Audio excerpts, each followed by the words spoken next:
अशा प्रकारचे उदाहरण विचारतात. परत एका नोटाच्या बंडलावर 13,476 ते 13,932 असे क्रमांक आहेत. सम क्रमांकावर 50 रुपयाची नोट आहे व विषम क्रमांकावर 20 रुपयाची नोट आहे. तर एकूण रक्कम किती? यामध्ये कसं आता इथं काढायला लागेल का नोट किती आहेत, एकूण नोट किती आहेत, आणि सम जे नोट क्रमांक राहते ते शेवटी राहते. सम आहे हे ते. तर सम क्रमांकावर किती आहेत आणि विषम क्रमांकावर किती. तर अशामध्ये किती नोटा काढावसाठी मोठ्या संख्येत लहान संख्या मायनस करायचं. 13,932 मायनस 13,476 किती उड्यामध्ये करून 13,476 मायनस करायचे मोठ्या संख्येचे. 12मध्ये 6 राहिले, 6 राहिले, 13मध्ये 5 राहिले, 4, 456.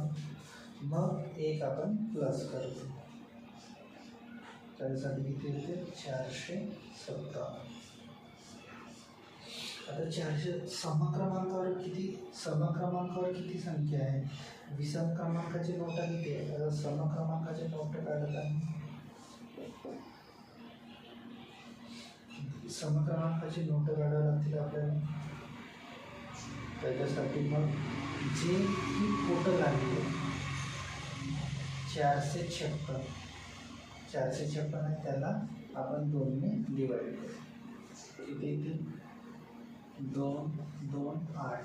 पण दोन्ही ही समसंख्या ही समसंख्या शेवटची, म्हणून इथं आपण हे प्लस करू. म्हणजे किती 229. विषम क्रमांकावर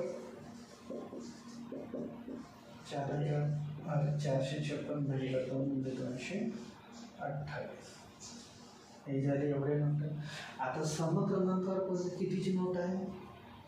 सम क्रमांकावर कितीची नोट आहे 50ची नोट आहे. म्हणजे 229 गुणिले 50. तर किती टोटल 5, 9, 45, 5, 5, 5, 10, 14, 5, 10, 11. आता विषम क्रमांकावर कितीची नोट आहे 20ची नोट आहे. किती आहे 228 गुणिले 20. 8, 16,